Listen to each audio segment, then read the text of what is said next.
Hey, I just thought I would drop some thoughts tonight after finishing the book while it's still fresh in my mind. So, for a book that is epistolary, a haunted house, and a rock star horror book, three things that are pretty much almost always strikes for me. And I know this was discussed in Discord.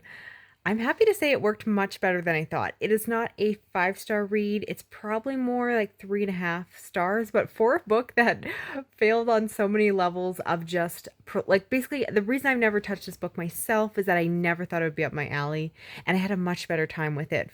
For all the things that I should have disliked about it, it actually worked quite well.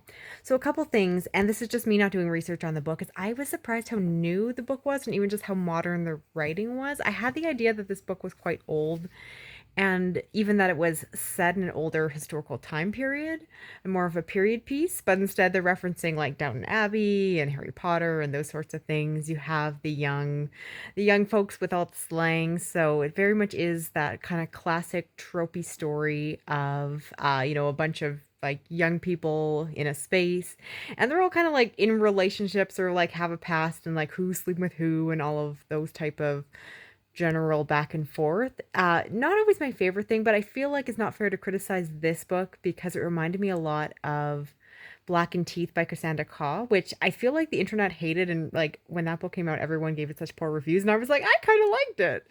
And I feel like this book has exactly the same problems. Like when I look back at that book, I realized I still stand by that I did enjoy reading it, but I was way too um I think forgiving of it because I really like the Japanese setting.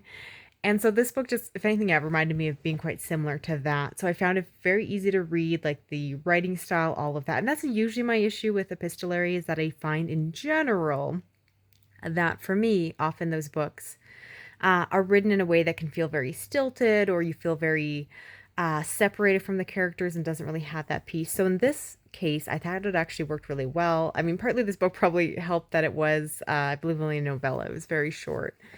And the fact is, I did read it all tonight, which is why I wanted to record something right now. So, I often say that I think I'm a lot kinder to short books because they don't overstay their welcome and kind of, get in, get out.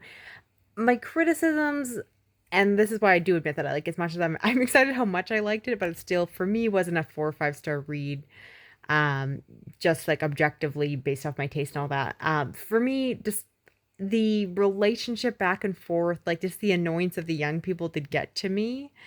And because of the format of the book was actually really interesting. I thought it was an interesting way to do epistolary when it wasn't just like, "Dear John, today we're going here," and you have like different characters, and it almost I think would have worked really well in audio. I did the ebook via Everend, just on my phone actually, not even on the e-reader because it then doesn't sync.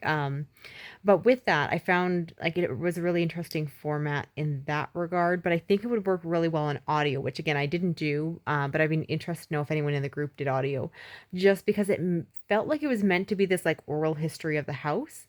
And that would be kind of my other like I like that piece to it. I think it worked really well. And again, it worked really well even though I wasn't having it read aloud to me. I just think that would have been like it would have fit the book really well, and I'm sure it does.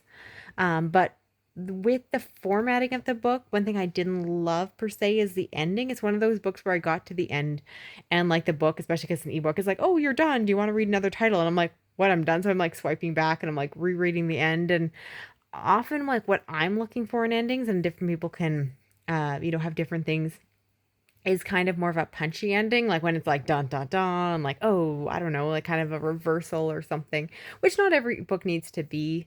But because this is kind of as much about the characters as it is about the house, it just kind of, chronicles what happened to the house. And I'm like, okay. And this is kind of what I don't love about haunted house stories is that like I don't really care about the history of the building. I want something scary and unsettling. And when you kind of, I don't know, I wish it could have pushed further. It kind of, to me, it played it kind of safe and definitely more tropey than I needed it to be. And again, I'm totally, like sometimes I have my bias where I'm way kinder to certain books that are very tropey compared to other ones. So anyway, that's what I got.